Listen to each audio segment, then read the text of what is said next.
Olá, esse é o podcast da SBO Jovem, parte da Sociedade Brasileira de Oftalmologia, que traz todo mês um bate-papo com um convidado que nos inspira dentro da nossa especialidade. Eu sou Carolina Hilgert, fellow de retina em São Paulo. E eu sou Clara Castro, também fellow de retina em São Paulo. E hoje temos o grande prazer de conversar com o Dr. Osvaldo Ferreira Moura Brasil, atual presidente da SBO.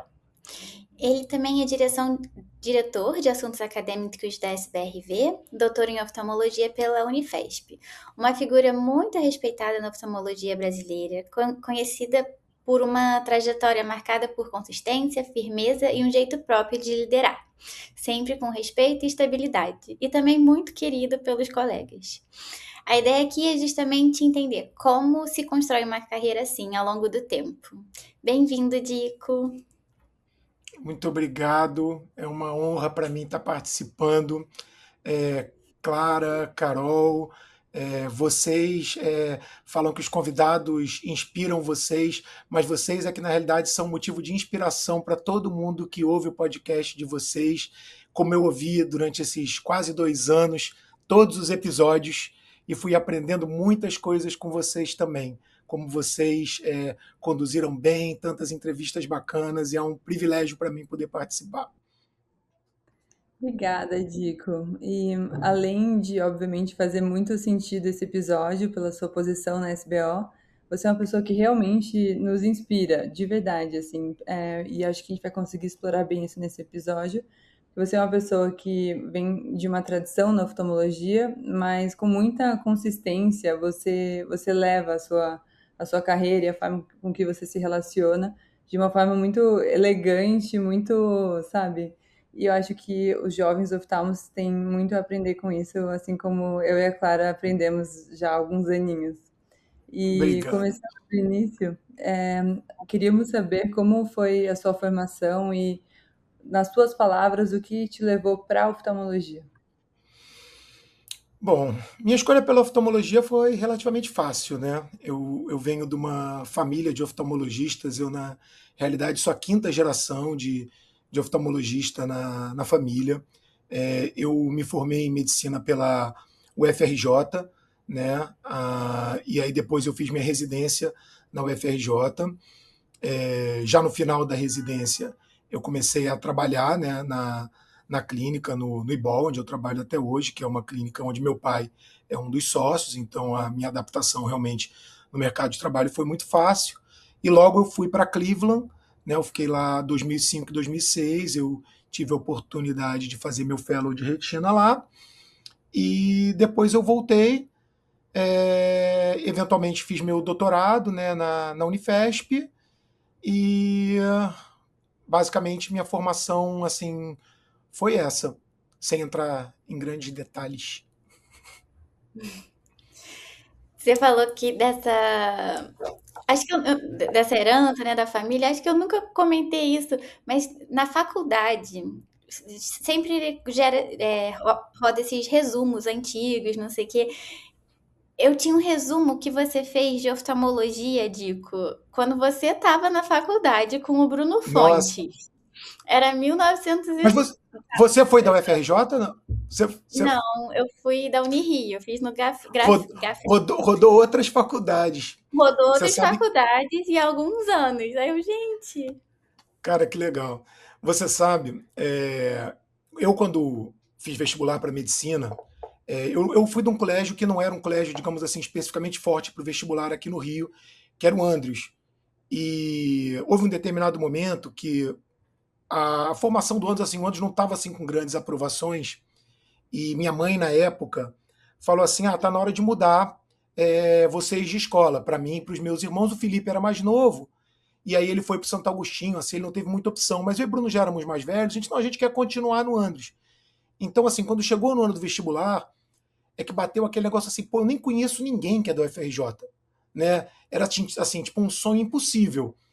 Mas eu fiz cursinho, eu estudei, eventualmente acabei passando, e passou para a mesma turma que eu, dois grandes amigos, o Ricardo Bastos, que era um amigo meu do Andros, que tinha mudado para o Santo Inácio para poder estudar melhor para vestibular, e acabou entrou na mesma turma, e o Bruno Fontes, que eu conheci assim de muitos anos, pai oftalmologista, né? E a gente também entrou na mesma turma, e o Bruno é um amigão meu, e tanto eu quanto o Bruno, vindo de famílias de oftalmologistas, a gente já tinha mais ou menos direcionado essa vontade, né, de ser oftalmologista, a gente muito amigo, e a gente, quando, num determinado momento, não lembro em que período agora, talvez lá para o oitavo, nono período, quando a gente fez oftalmologia, a gente resolveu virar monitor depois, e a gente resolveu fazer um resumo.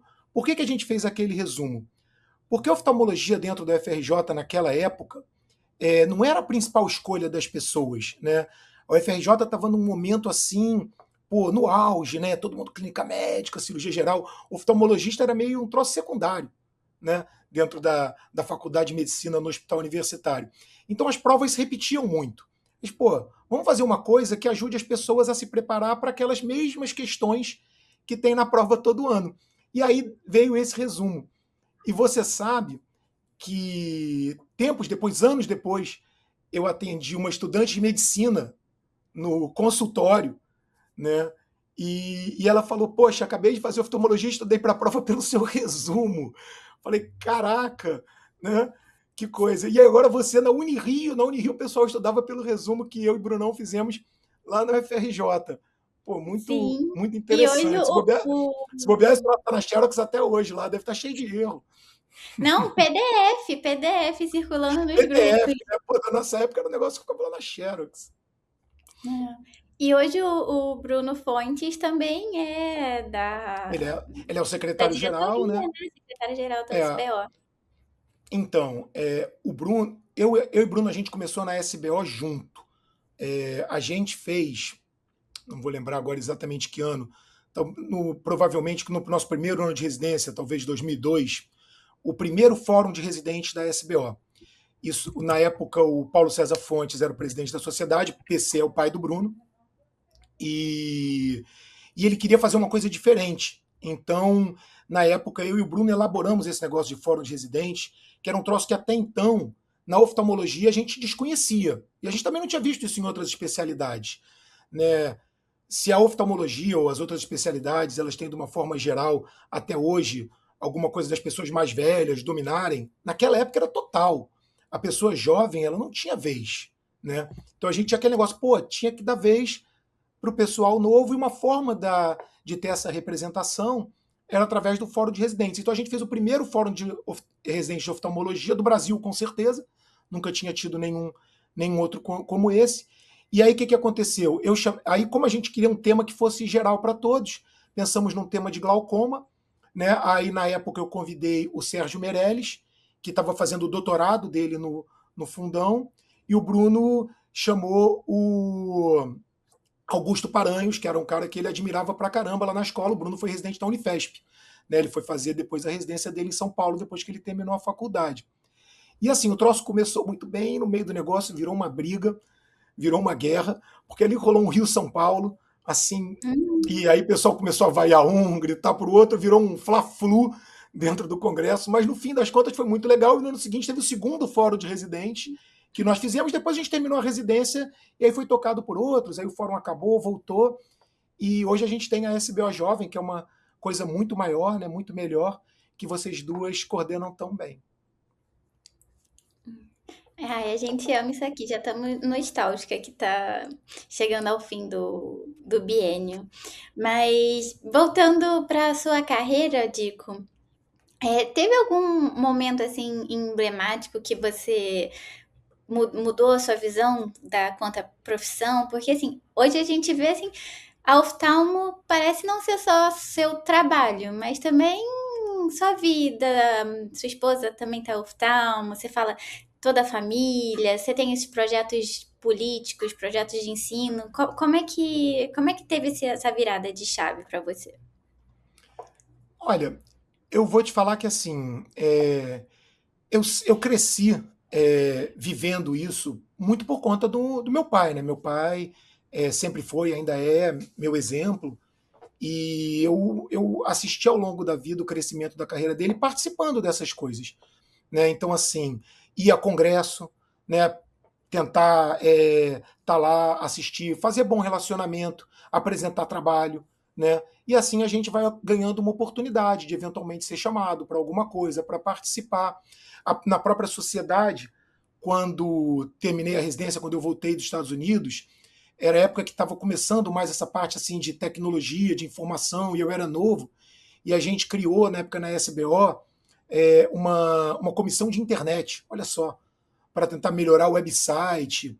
Né? Hoje em dia a gente tem pessoas que fazem isso, né? Que você contrata empresas profissionais, mas naquela época tudo engatinhava.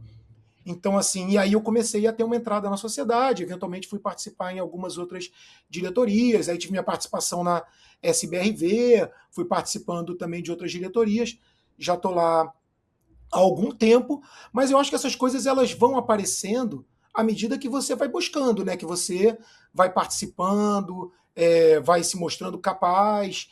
Então, assim, eu acho que hoje é até mais difícil do que era na minha época. Se na minha época havia uma limitação para o jovem entrar, porque havia uma certa quantidade do pessoal mais velho que não queria, digamos assim, perder a posição e travava muito a entrada dos jovens, hoje, a quantidade de jovens entrando, pelo número da quantidade de formandos de medicina e de residentes, é muito maior. Então, existe uma concorrência também maior. Né? Você pega, por exemplo, no congresso da SBRV, a gente tem mais ou menos 200 palestrantes e a gente tem em torno de 80 candidatos fazendo a prova de acesso todo ano. Então, assim, a gente está aumentando o número de retinólogos, né, no Brasil, mais ou menos uns 80 por ano, e não vai ter espaço para todas as pessoas participarem. Então, a pessoa vai ter que correr realmente para se destacar. Nos congressos gerais, vai ficar ainda mais difícil. A gente tem atualmente mais de 16 mil pessoas, de 16 mil oftalmologistas com título no Brasil, e nos congressos a gente, apesar de ter espaço para receber muitas pessoas, não tem espaço para todos que talvez gostariam de participar. Então eu acho que a concorrência para o jovem hoje ela é grande, apesar de, assim, na minha visão, e pelo menos eu penso dessa forma, a gente tem que dar espaço para o jovem participar. A gente está vindo, tem muita gente muito qualificada, vindo com formação assim excelente de residência, de fellow, no Brasil, no exterior. Vocês veem, quando eu fiz fellow, por exemplo, quando eu fui para Cleveland, o fellow de retina no Brasil era uma coisa incipiente, né? Você não tinha tanta coisa como tem hoje, nem com a qualidade que tem hoje. Vocês duas que fazem fellows aí de retina fantásticos, na Unifesp, no André Maia, essas coisas não eram assim. Então você tinha que ir para fora, muitas vezes, para poder se aprimorar. Hoje virou uma coisa, um plus, né? Mas não uma necessidade como eu acho que para você, eu costumo dizer que no meu tempo lá do Fellow lá em Cleveland, foi como ganhar 10 anos de retina em um ano. Porque era a oportunidade que a gente tinha de ver retina todo dia, o dia inteiro. Não via outra coisa. Né? Coisa que é diferente quando você fica aqui com a obrigação de trabalhar, de atender paciente, de fazer óculos, né? Blefarite, olho seco. Então, isso não Com existia. certeza.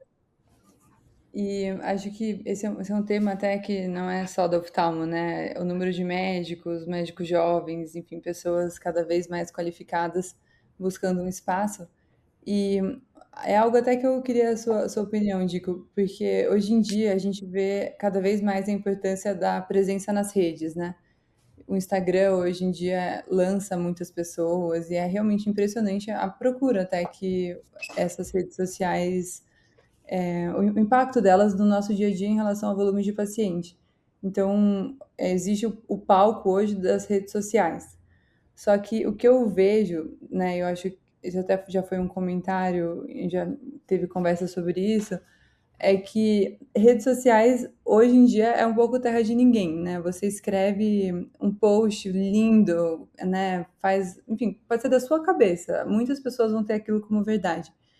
E eu acho que, junto com essa ascensão da relevância das redes sociais, onde tudo é muito democrático, vai vir também uma procura por, pela robustez que você está associado a uma sociedade como a SBO, SBRV, traz. Então, hoje, né, quando você é membro da SBO, de alguma forma, não que tenha prova e tal, mas de alguma forma você mostra que, poxa, você é uma pessoa interessada, você é uma pessoa que está atualizado, você é uma pessoa que quer se envolver com quem sabe muito.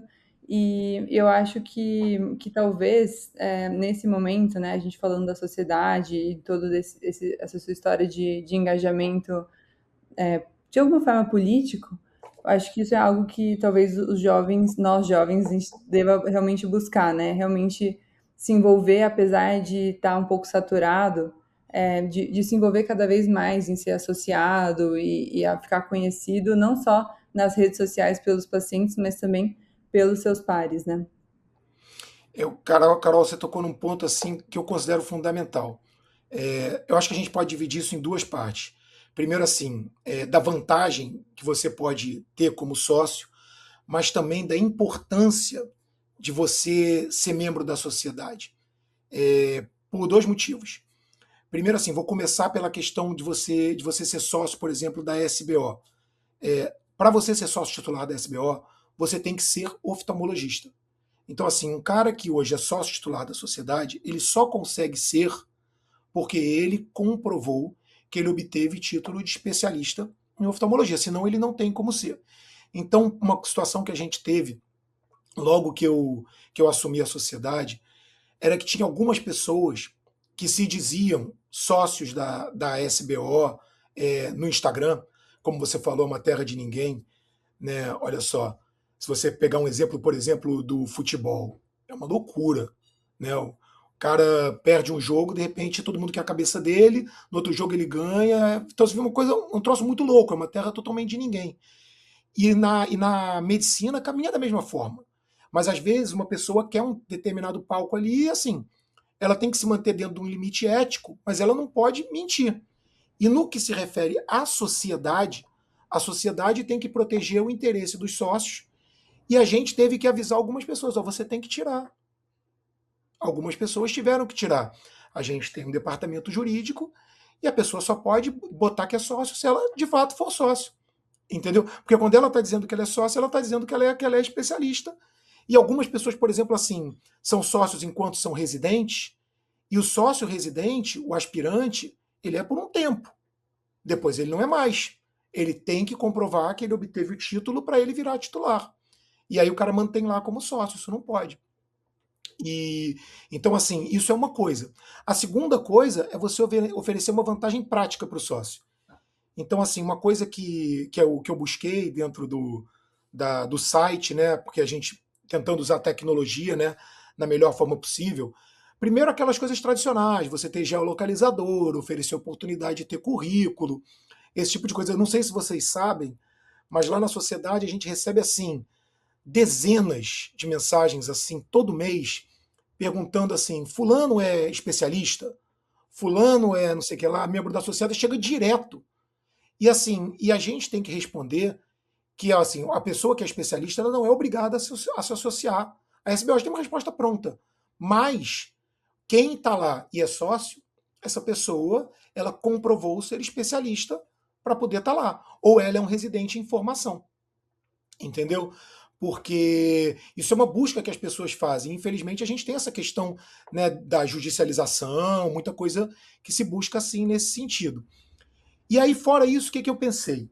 A gente tinha na SBO, desde a época da presidência da doutora Edna Almudin, quando começou a ter os eventos online, isso ainda antes da pandemia, depois da pandemia aumentou muito mais, a questão das sessões extraordinárias que começaram a ser feitas online, e aí depois vieram o dia a dia do consultório, os Grand Rounds, um acervo enorme de vídeos que a gente passou assim, poxa, e assim como o SBO Jovem, que começou na gestão anterior à minha, do Ricardo Paleta Guedes, fazendo o podcast, a gente tinha todo esse acervo que ele não era concentrado num lugar e muitas vezes ele sequer era disponível, mas ele estava gravado.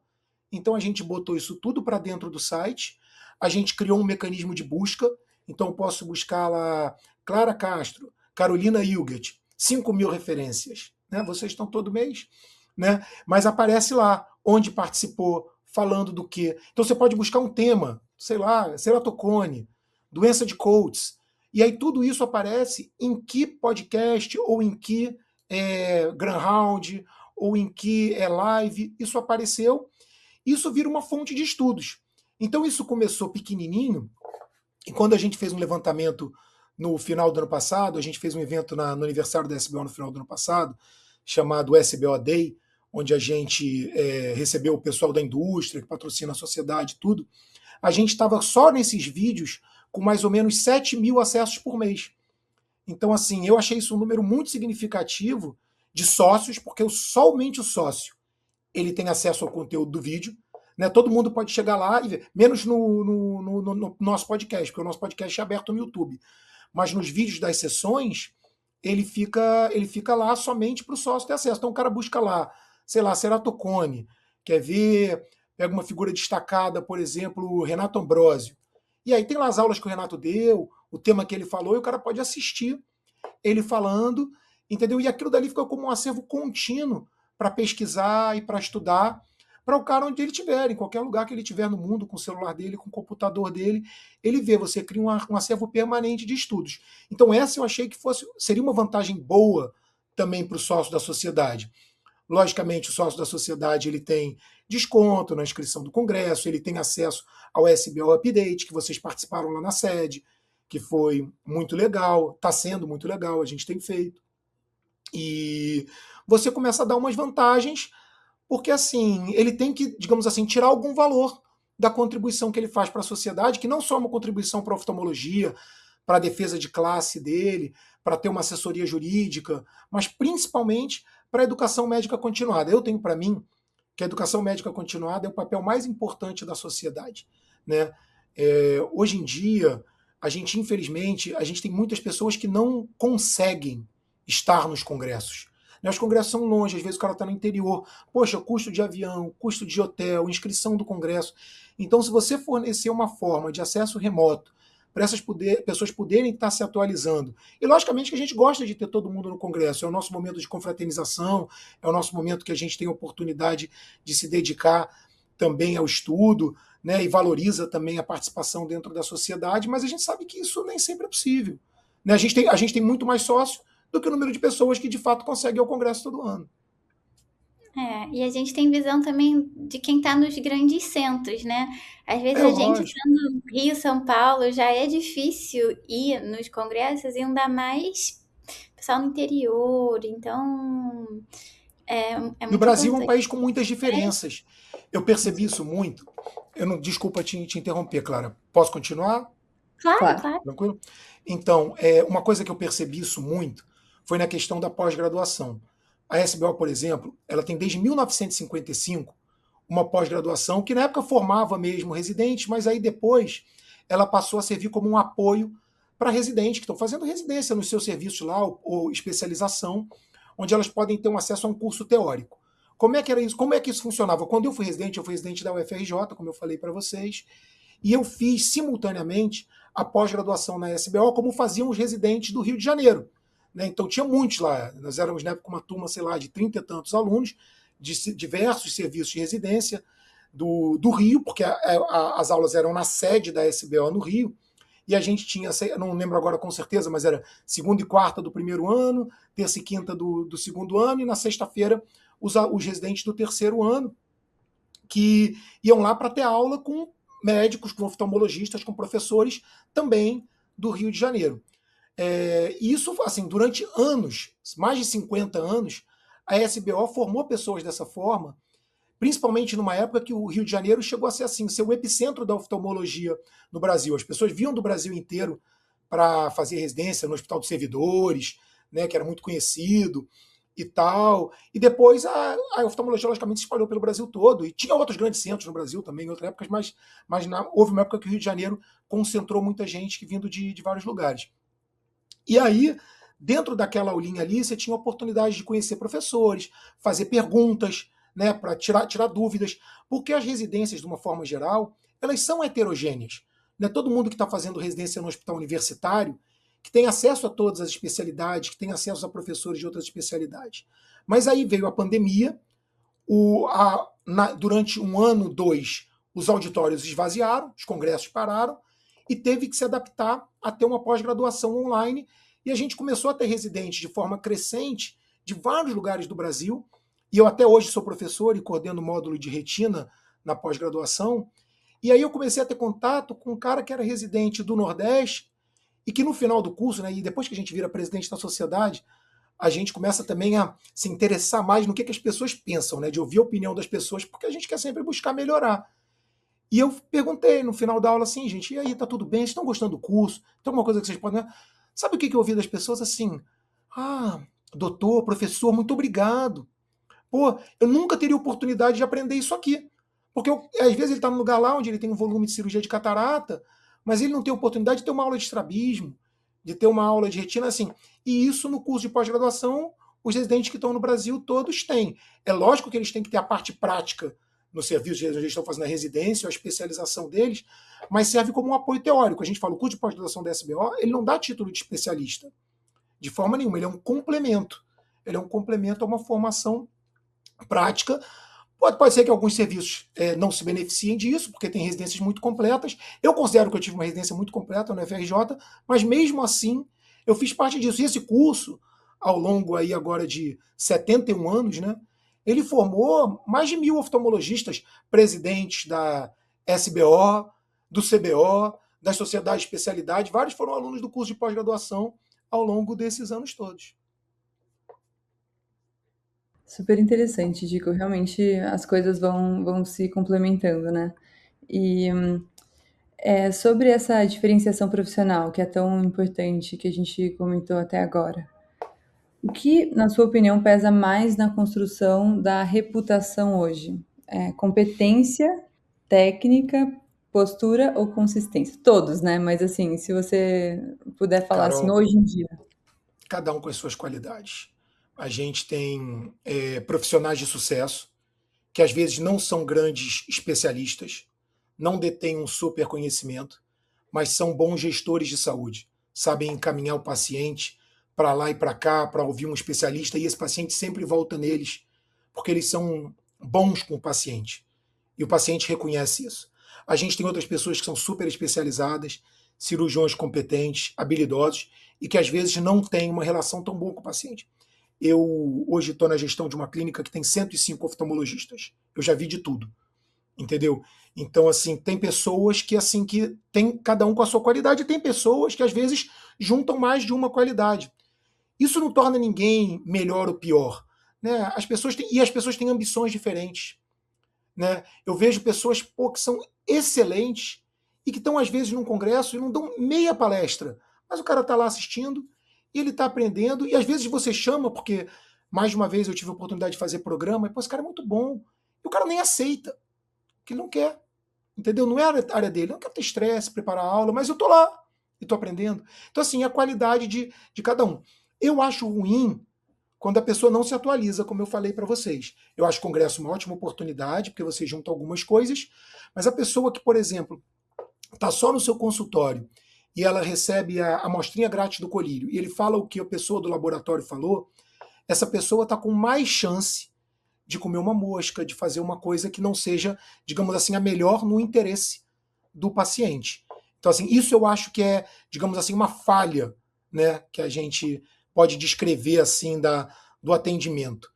Mas as qualidades, cada uma. Então, assim, se pergunta o que eu acho que se destaca mais, eu acho que, assim, relação médico-paciente é fundamental. Eu aprendi com meu pai, não sei com quem ele aprendeu, essa frase não é conhecida, mas assim, eu falo de quem me ensinou. Ele falou: você atende um paciente bem, talvez ele te mande mais um.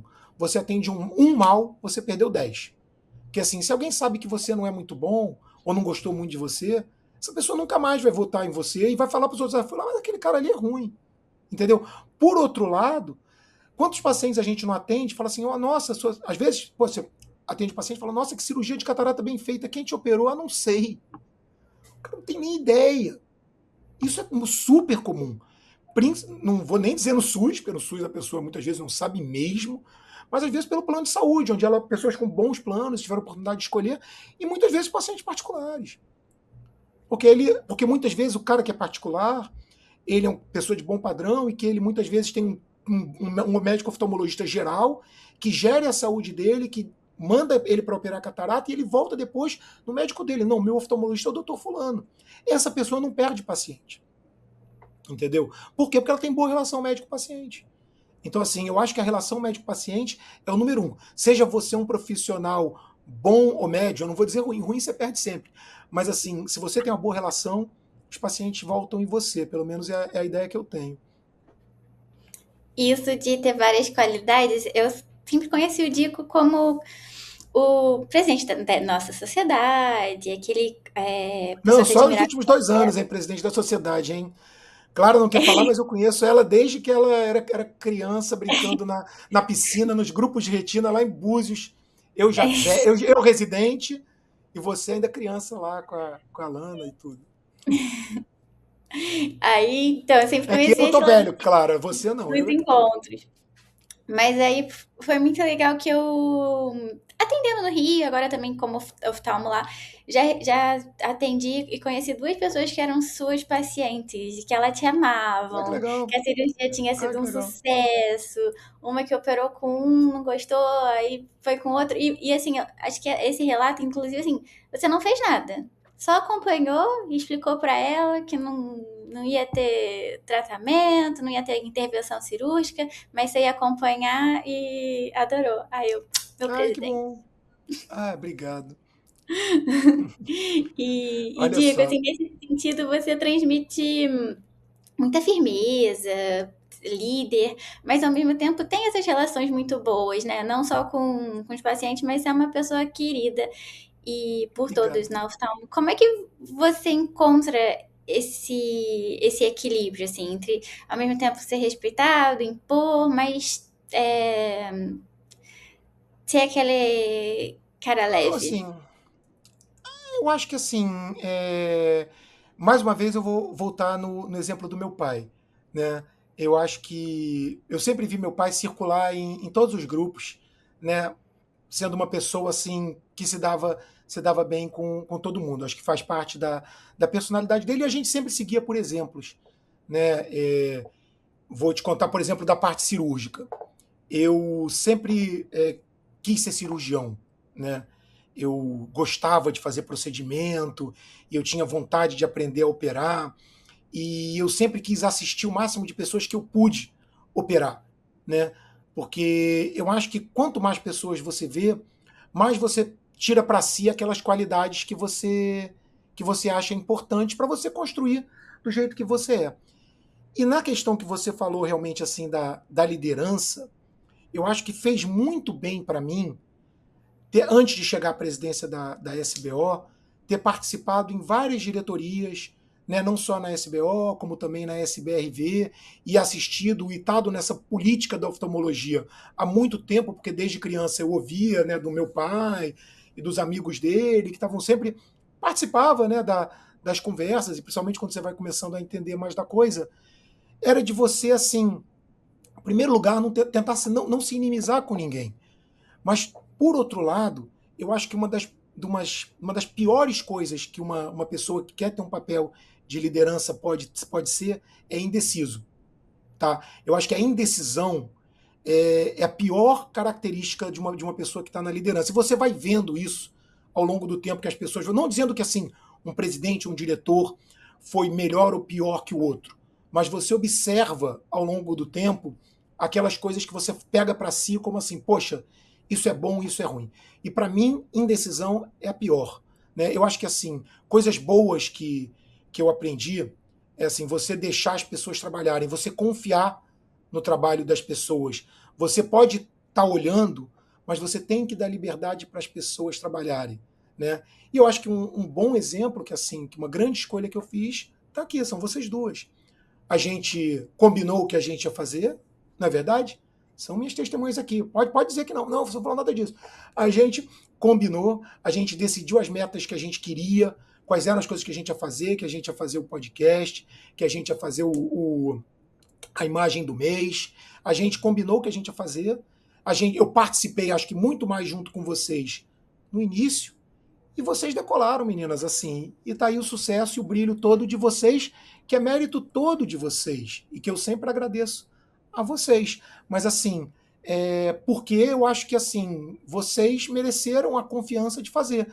E em outras diretorias, nossa, poxa, lá na sociedade, o que eu posso dizer, por exemplo, da diretoria de publicações, por exemplo? Ricardo Paleta Guedes. Ricardo é um monstro. Eu fui presidente antes de mim, eu fui secretário-geral dele. E o Ricardo, que foi quem chegou para mim e falou: Dico, eu acho que o próximo presidente tinha que ser você. E a partir daí a gente construiu a nossa chapa e a candidatura para continuar. E eu acabei me elegendo presidente da SBO. E o Ricardo, ele mesmo saindo da presidência, ele tinha sido um diretor de publicações fantástico na gestão anterior do Mário Mota. Eu conversei com ele: Ricardo, poxa, isso é uma coisa que você podia continuar se você quisesse, porque a diretoria de publicações também traz prestígio. Ele é o editor-chefe da Revista Brasileira de Oftalmologia. Não sei se vocês sabem, a RBO, ela é um patrimônio da sociedade. A RBO existe desde 1942 e é publicada ininterruptamente. Né? Outra coisa científica muito forte. Revista indexada. Indexada, né? Então, assim, muitas publicações de muitos oftalmologistas brasileiros, a primeira deles foi na RBO, e depois foram crescendo para outras. Isso é uma coisa comum, né? Eu queria Então, só assim, aproveitar e fazer um adendo aqui, que as imagens do mês, elas são publicadas na RBO, né? Então, todo mundo que que foi uma mandar... inovação. Mas só esse adendo, então quem está ouvindo, mande. Cara, imagens do mês foi uma coisa tão legal, porque assim, lembra quando a gente conversou do negócio da imagem do mês e a gente conversou também com outras pessoas?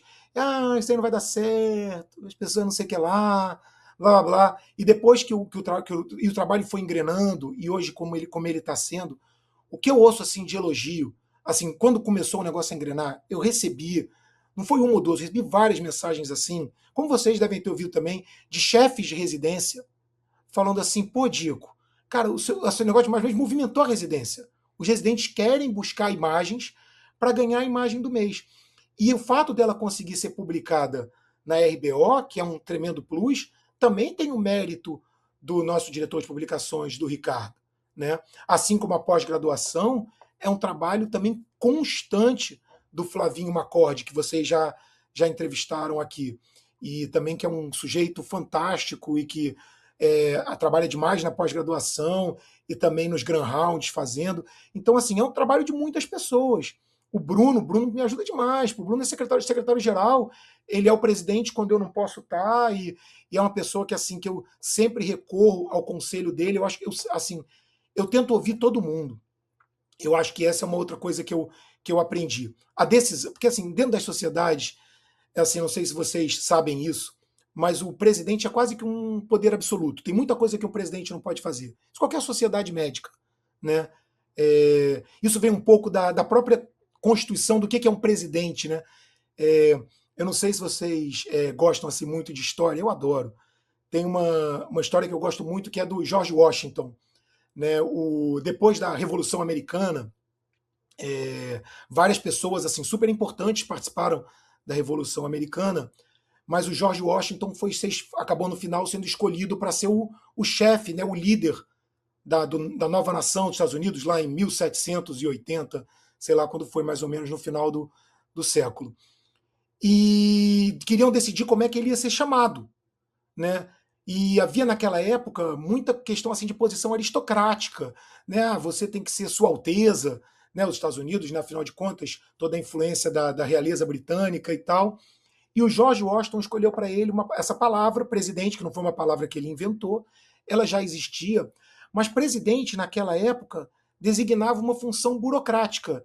Era, por exemplo, o presidente do clube do golfe, era um presidente de uma coisa que não denotava importância. E ele, quando trouxe para ele esse título de presidente, ele deu uma importância à palavra presidente, logicamente, dentro da Constituição americana, com divisão de poderes, com limitação de poderes, mas trouxe um poder para essa palavra que nas sociedades médicas, pelo menos as que eu conheço, é um poder quase que absurdo. O presidente pode fazer basicamente o que ele quiser.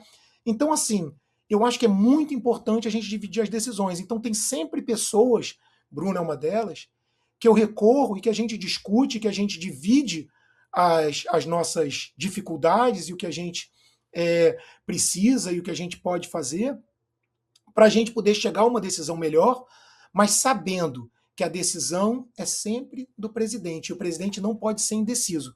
Você pode mudar de opinião durante as suas consultas, os seus debates, e a gente faz isso muitas vezes dentro do núcleo da diretoria, mas eu acho que o mais importante é você decidir, né? Você não pode ficar em cima do muro, e senão o seu poder se enfraquece, e isso enfraquece a sociedade como um todo.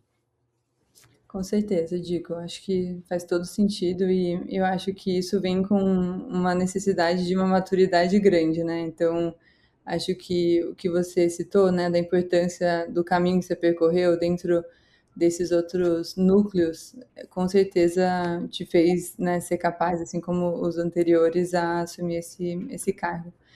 E voltando um pouco mais para falar sobre os jovens, assim, em partes mais práticas, levando em consideração tudo que a gente falou aqui, qual erro que você observa?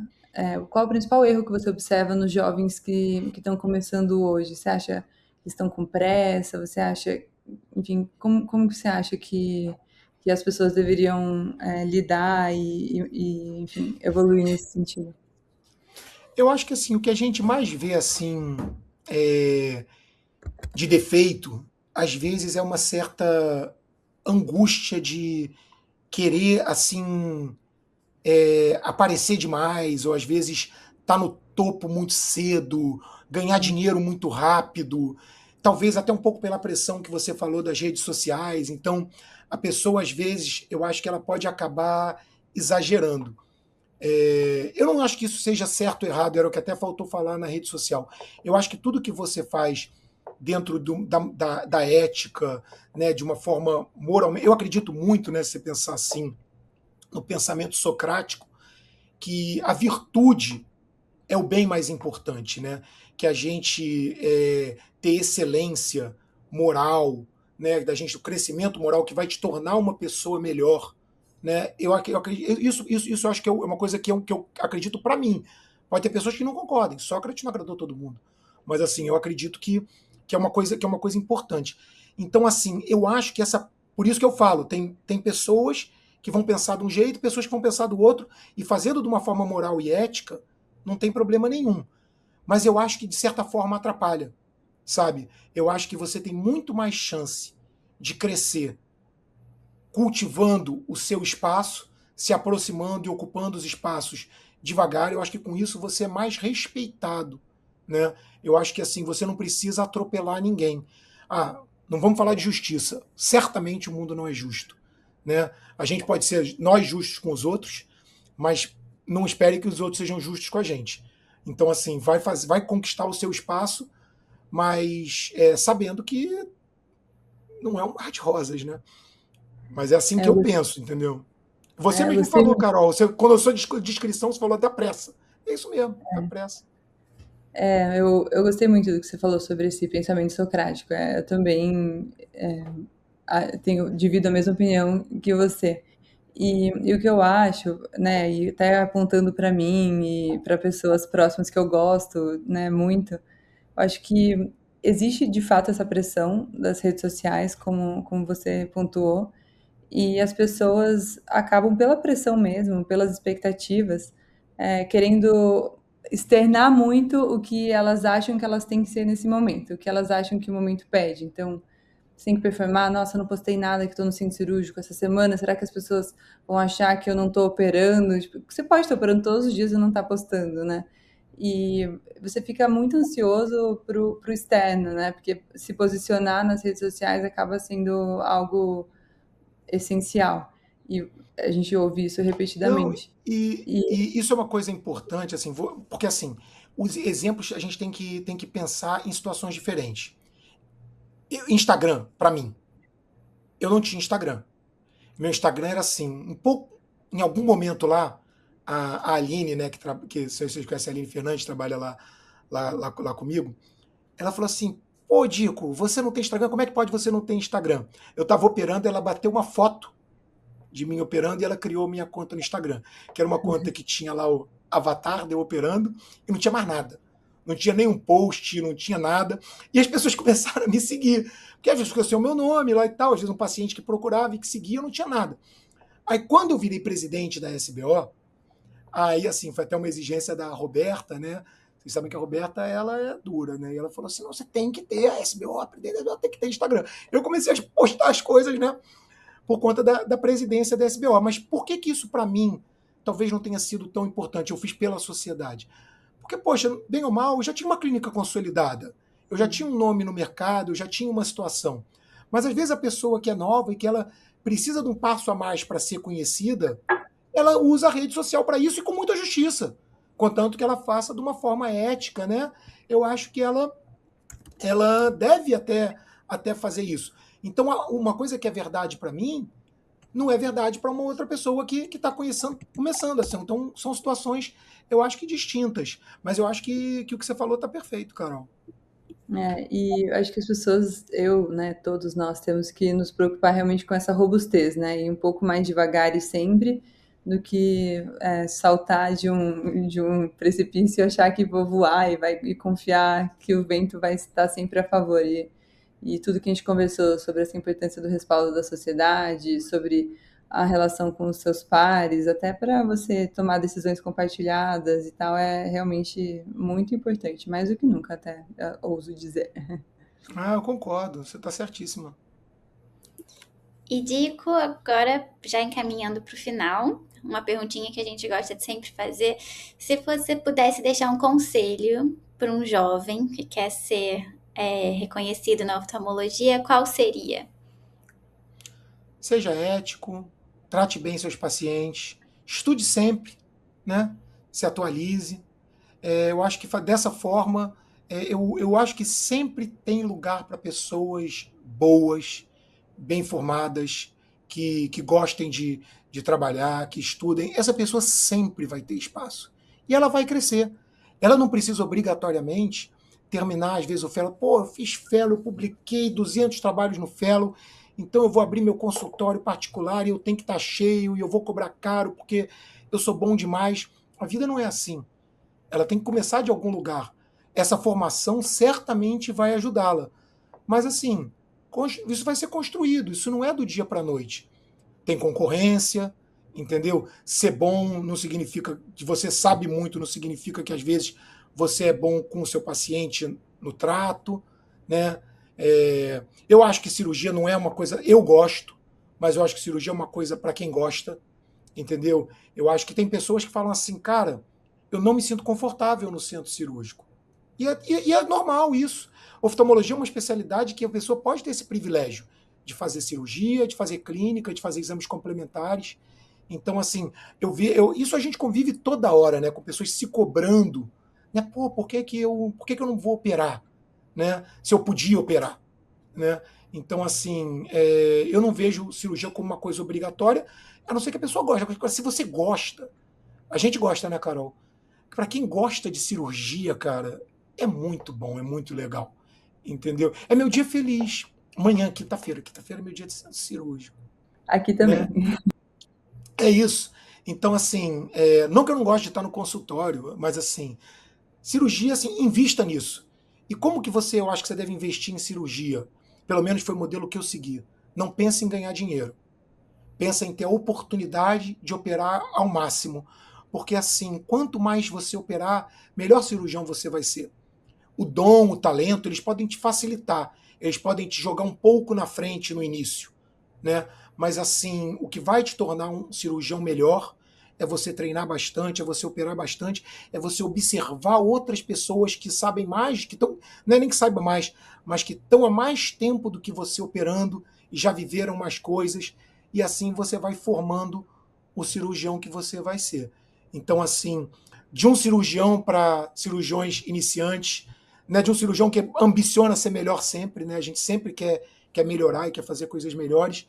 O que eu aconselharia é isso. Assiste o máximo de pessoas que você puder, tenta sempre se aprimorar e opera o máximo que você puder, sem pensar inicialmente em ganhar dinheiro. Eu acho que o caminho é por aí. E depois, tudo isso vai vir. E se eu puder complementar também, assista o máximo de cirurgias de pessoas que você admira, porque sempre tem alguma coisinha que alguém vai fazer diferente do que você foi ensinado e vai aumentando o seu arsenal e, enfim, é realmente uma construção contínua.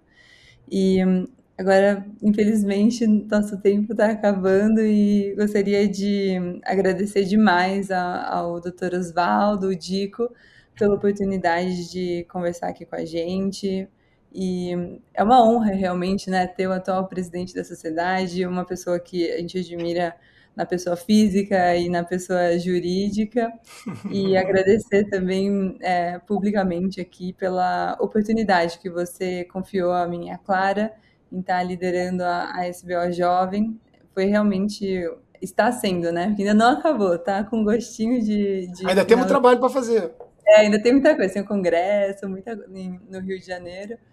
E a gente realmente espera que a gente tenha usado com sabedoria e com responsabilidade essa oportunidade, essa plataforma que você nos confiou realmente, porque nós com certeza crescemos muito e vamos sair pessoas melhores, profissionais melhores depois dessa trajetória desses últimos 2 anos. A gente espera, de alguma forma, ter contribuído para os nossos colegas jovens também. Contribuíram muito, Carol, e eu sou muito grato a você, sabe?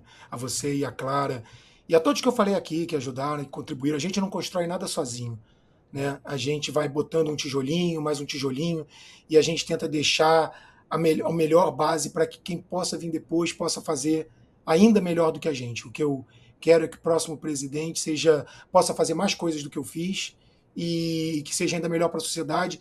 E o melhor que eu posso fazer é deixar uma sociedade o melhor estruturada possível, como eu recebi, para que o próximo presidente possa fazer uma gestão ainda melhor do que o que eu pude fazer.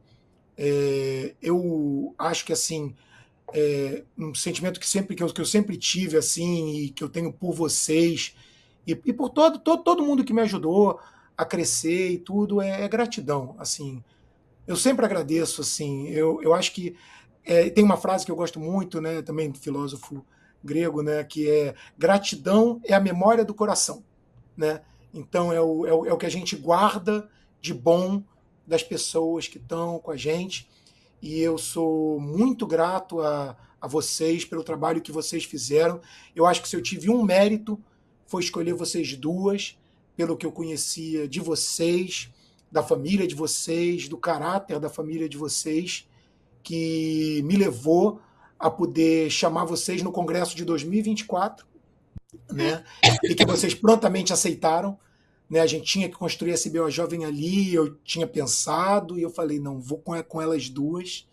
E deu certo, né? E a gente fez muita coisa boa junta esses 2 anos, e eu tenho certeza que vocês duas têm um futuro brilhante na retina, na oftalmologia, e vai ser um privilégio poder assistir vocês crescerem ainda mais.